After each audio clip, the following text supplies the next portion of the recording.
The original Straw Dogs, such a classic film, Sam Peckinpah, Dustin Hoffman. As an actor, what does it feel like taking on doing a remake like that? Intense pressure, daunting. I try not to think about it too much, to be honest with you. I saw the original several times. Hoffman is at his best, and he's brilliant. But that said, that was 40 years ago, and remaking Straw Dogs for a new generation that may not be familiar with the original.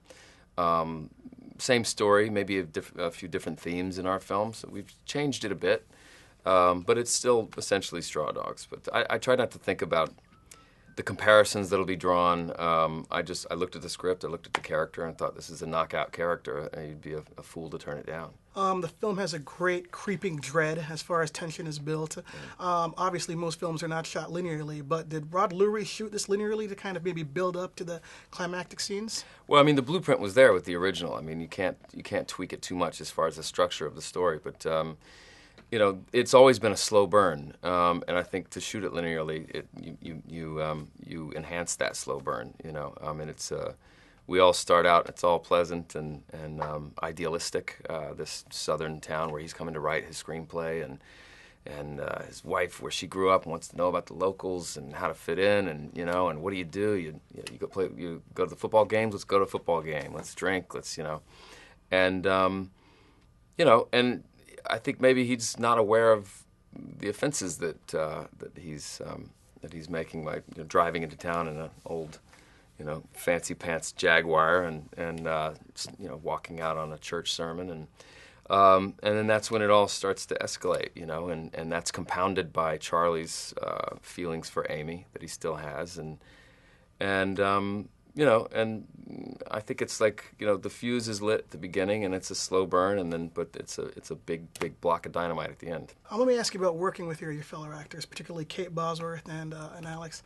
And it's interesting because there is a slow burn. I like the tension it builds and so on. So when you get to these scenes where you're doing, the more climactic scenes, do you stay away from the quote-unquote straw dog guys, or are you kind of like, cool, we're offset, you guys can have a beer, and then turn it on and then get back in there and do what you have to do?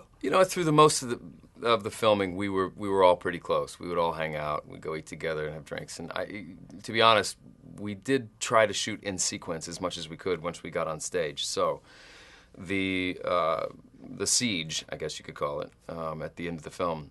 Alex and I didn't hang out too much, but not because we had any disrespect for one another or didn't want to hang out with each other. It was just like, hey, if we're gonna go into method territory, now's the time to do it. We do it here during this scene, and and he beat the hell out of me, it was a painful few days there, and an intense psychologically couple of days. But it was great because I'm not that way normally. I'm not, I show up on set, I have a good time, cameras roll, I'm into it, cameras stop rolling, I'm back to being me. But on this one, I thought, let's give this method thing a shot and see how that works. But we didn't really hang out too much during the final sequence, but and he, like I said, there were several cuts and bruises and almost broken bones there, and during that last piece. But I gave him the green light for that. It's good stuff. All right, just one last question. So your character is a pacifist, an easygoing guy who's really thrown into this really horrific situation.